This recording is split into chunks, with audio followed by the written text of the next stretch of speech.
And there is also a lot of cover up. There is a lot of cover up. Kama hii mauaji imefanyika juzi, hebu nipatie simu yangu. Iko polisi wamenitafuta pale Kikuyu police station. Unajua hii watu wanakasirika, mimi niko na information. Sasa watu ya serikali unajua wamefika pahali wame give up. So because wanapenda nchi hii, wanatueleza what is happening. Kuna wakili my neighbor aliwawa, naitwa Chalo Bovu. Tunaishi na yeye hapo Karen.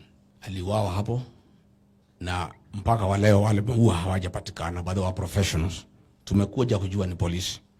Sasa police officers pale Kikuyu police station wameniambia there are 2 police officers hapo ndio waliwa huyo wakili anaitwa Chalo Mbovu kwa sababu ya mambo ya shamba. Juzi wameua mama anaitwa Dr. Victoria Mutiso over the same issue. Those 2 police officers ni jamii ya Ruto na Murkomen.